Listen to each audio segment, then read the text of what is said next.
अरहत वाङ्मय में कहा गया है, उल्लो सुक्कोय दो छूधा, गोलया मट्टिया मया, दो आवडिया कुड्डे, जो उल्लो सो तत्थ लग गई। शास्त्रकार ने एक उदाहरण दिया है आसक्ति अनासक्ति के संदर्भ में। मिट्टी के दो गोलक दीवाल पर फेंके गए,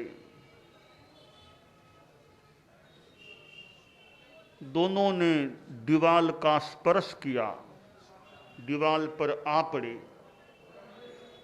जो सूखा गोला था उसकी मिट्टी नीचे झड़ गई, आर्द्र गोला था उसकी मिट्टी दीवाल के चिपक गई। अनासक्ति होती है वहां चिपकाव नहीं होता है, आसक्ति में चिपकाव होता है। साधना के क्षेत्र में और कुछ व्यवहार के क्षेत्र में भी आसक्ति का भाव बंधन कारक और अनिष्ट कारक हो जाता है। अनासक्ति की चेतना मोक्ष सहयोगिनी और इष्ट कारक बन सकती है, बन जाती है। शरीर है, जीवन है, तो पदार्थों की भी आवश्यकता होती है और व्यक्तियों की भी आवश्यकता हो जाती है। व्यक्ति निरपेक्ष और पदार्थ निरपेक्ष जीवन जीना सामान्यतया कठिन है। जीवन जीने के लिए पदार्थों का उपयोग करना होता है, भोजन भी लेना होता है, मकान में रहना होता है, कपड़े भी परिहित किए जाते हैं और भी अनेक पदार्थ काम में लिए जाते हैं और कितने व्यक्तियों से भी सहयोग लिया जाता है। इसलिए हमारा जीवन सामान्यतया व्यक्ति सापेक्ष और पदार्थ सापेक्ष होता है। कोई विशिष्ट साधक तो भले व्यक्ति निरपेक्ष भी काफी अंशों में बन जाए, कोई एकाकी साधना करे, कोई साधु अकेला साधना करे, तो व्यक्तियों के सहयोग की बात भी प्रायः समाप्त हो सकती है और थोड़े से पदार्थों से अपना काम चलाया जा सकता है। एकाकी जीवन में भी किसी न किसी रूप में तो पदार्थों का सहयोग लेना ही पड़ता है और व्यक्ति सहयोग से भी पूर्णतया छूट जाना कुछ कठिन लगता है। जहां व्यक्ति सापेक्षता और पदार्थ सापेक्षता है, वहां फिर क्या बंधन नहीं होगा?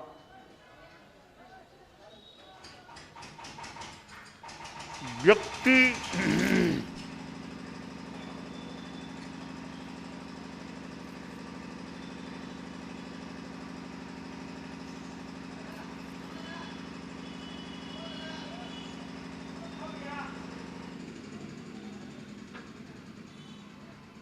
निरपेक्ष रहना भी कठिन, पदार्थ निरपेक्ष तो रहा ही नहीं जा सकता या प्राय नहीं रहा जा सकता, तो क्या फिर बंधन नहीं हो जाएगा?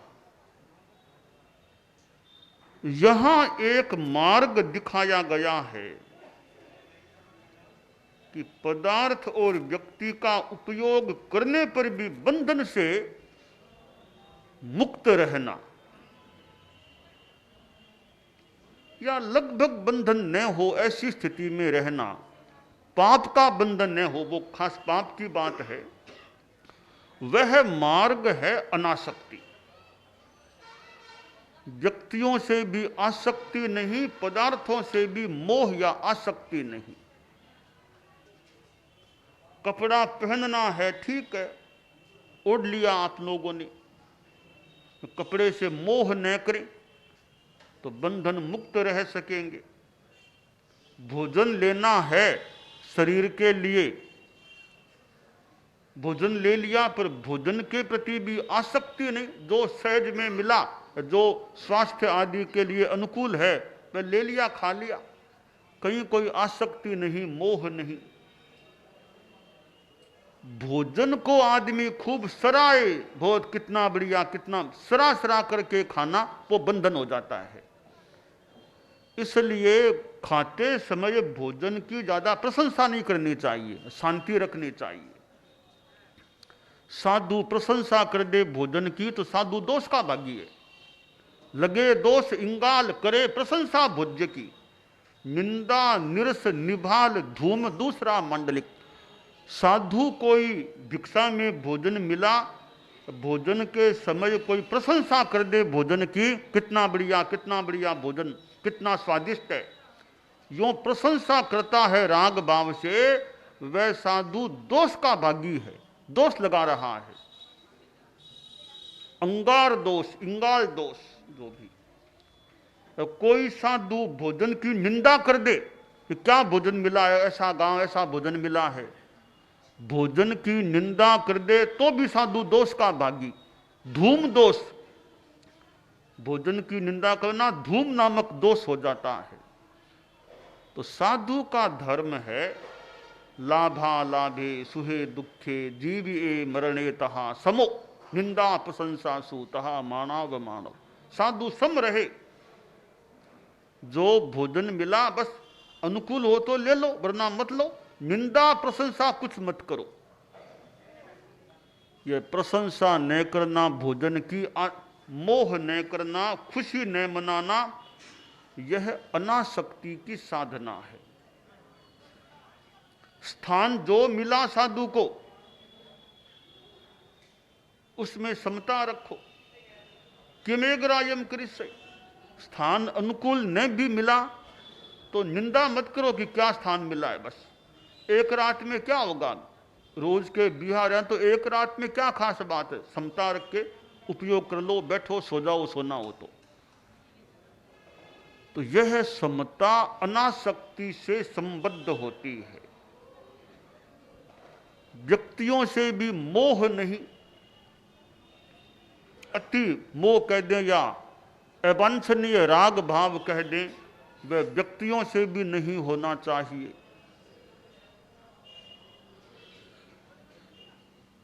एक दोहा आता है वो श्रावकों के लिए, गृहस्थों के लिए है। जे समदृष्टि जीवड़ा करे कुटुंब परिपाल, अंतर दिल न्यारा रहे जूं धाय रमावे बाल। कि सम्यक दृष्टि गृहस्थ हैं, परिवार में रहने वाले हैं, कुटुंब का परिपालन पोषण करने वाले, परंतु अंतर दिल न्यारा रहे, अंतर मन में मोह नहीं रखे। जैसे धाय माता, धाय माता बच्चे का लालन पालन करती हुई भी मन में यही जानती है बच्चा मेरा नहीं है, बच्चा मेरा नहीं है, बच्चा सेठ जी का या राजा जी जिनका भी है, मेरा नहीं है। सेवा करती हुई भी बच्चे से वो मोह नहीं करती कि बच्चा मेरा है। इसी तरह गृहस्थ भी परिवार में रहते हुए भी मोह को कम करने का, मोह से बचने का प्रयास करें। यह मन हमारा बंधन का बड़ा जिम्मेवार है। मन एव मनुष्याणाम कारणम बंध मोक्षयोः बंधाय विषयासक्तम मुक्ति निर्विषयम स्मृतम। मन कह दे, भाव कह दे, मनुष्यों का भाव है, यह बंधन कारक भी बन सकता है और मोक्ष कारक भी बन सकता है। बंधन का भी कारण और मोक्ष का भी कारण।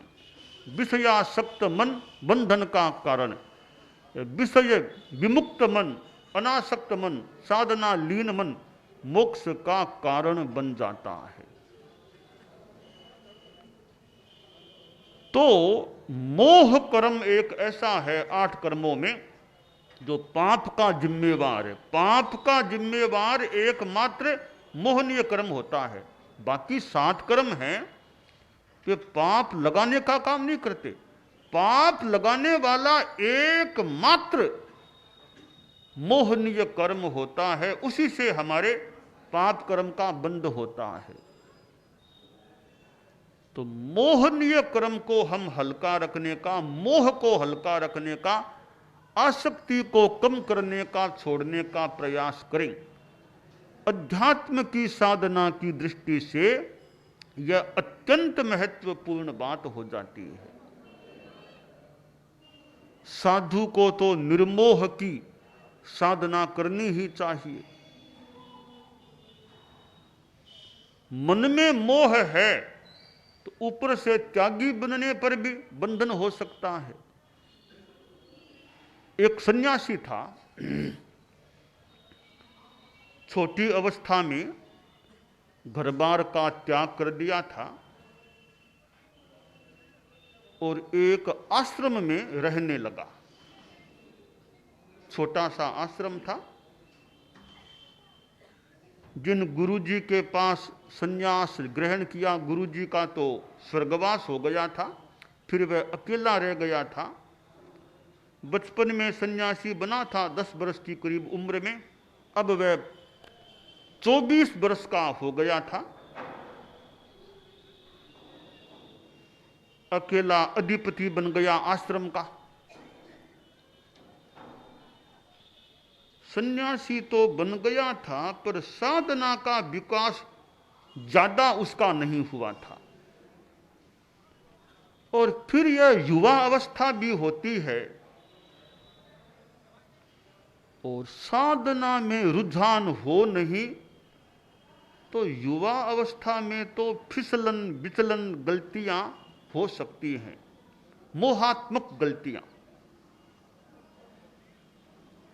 संस्कृत में कहा गया, यौवनम धन संपत्ति प्रभुत्व में विवेकिता एकैकमप्यनर्थाय किमु यत्र चतुष्टयम्, कि यौवन है अनर्थ का निमित्त बन सकता है, धन संपत्ति अनर्थ का निमित्त बन सकती है, सत्ता हाथ में आ जाए सत्ता भी अनर्थकारिणी बन सकती है, और अविवेक तो अनर्थकारी बन ही सकता है। एक एक भी इनमें अनर्थ के कारक व निमित्त बन सकते हैं। चारों का योग हो जाए फिर तो कहना ही क्या। सन्यासी युवा अवस्था का था और साधना में समय कम लगाता, वरना कोई सन्यासी अपना कोई ध्यान करे कि शास्त्रों का स्वाध्याय करे, इंद्रिय संयम का अभ्यास करे, खान पान का संयम रखे, तो यौवन तो बड़ा लाभदायी बन सकता है। उस सन्यासी में साधना का रुझान अपेक्षाकृत कम था। अब युवा अवस्था एकदम उफान की ओर बढ़ रही थी। एक निमित्त भी मिल गया। उस आश्रम के सामने एक परिवार रहता था। परिवार में दंपति, वे भी युवा अवस्था के ही थे। वो सन्यासी दंपति को यदा कदा देखता तब सोचता, रे मैं ठगा गया, क्यों सन्यासी बन गया, वरना मैं संसार में रहता, सुख भोगता, भोग भोगता, मैं क्यों सन्यासी बन गया रे, गलती कर दी मैंने। तो यो वह सन्यासी बनने को भी गलत मानने लग गया कि सुखी तो ये लोग हैं, मैं तो कहां दुख में फंस गया। यहां दंपति थे, वे जब बाबा को देखते रहे कि हम तो पापी हैं, धन्य है सन्यासी जी को, 24 वर्ष की युवावस्था में साधना में लगे हुए हैं, धन्य है इनको। वो सन्यासी की प्रशंसा करते मनी मन, अपने आप को मानते हम तो गृहस्थ हैं, कहाँ ये बाबा जी सन्यासी जी। अब सन्यासी के मन में सन्यासी होने पर भी भोगों से आसक्ति, दंपति गृहस्थ होने पर भी भोगों से कुछ अनासक्ति का भाव, हम तो पापी हैं, कहां फंसे हुए हैं, अनासक्ति का भाव। सन्यास के साथ भी, सन्यास जीवन में भी आसक्ति का भाव, गारहस्थ में भी अनासक्ति का भाव। तीनों की एक समय मृत्यु हुई कभी, तो सन्यासी की उतनी ऊंची गति नहीं हो सकी जितनी ऊंची गति दंपति की हो गई। ये आसक्ति अनासक्ति का प्रभाव है। तो परम पूज्य गुरुदेव तुलसी और आचार्य महाप्रज्ञ जी बालावस्था में संत बने थे, लंबे काल तक सन्यास का जीवन जिया और कितनों को उन्होंने साधुत्व प्रदान किया, दीक्षा प्रदान की, संत बनाया, साध्वी बनाया। बालावस्था में संतता का आ जाना और लंबे काल तक जिंदगी भर संतता का निर्वाह कर देना कितनी बड़ी बात हो जाती है। अनंत काल का कितना महत्वपूर्ण प्रसंग होता है कि लंबे काल तक जिंदगी भर साधुत्व का पालन कर लिया। जब से दीक्षा ली अंतिम श्वास तक, लंबे काल तक साधुत्व का अच्छी तरह पालन कर लिया, यानी विशेष बड़ा कोई अतिक्रमण नहीं किया। कहीं दोष लगा तो शुद्धि का प्रयास हो गया।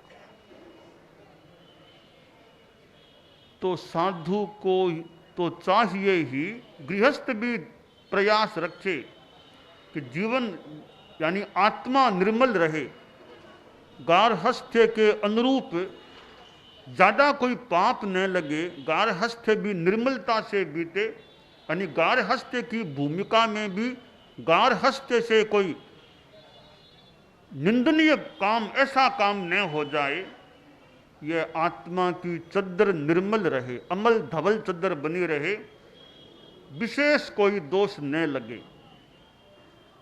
तो श्रावक भी यह सोचे कि श्रावकत्व मेरा निर्मल रहे और मैं साधना में, अनासक्ति में भी आगे बढ़ने का प्रयास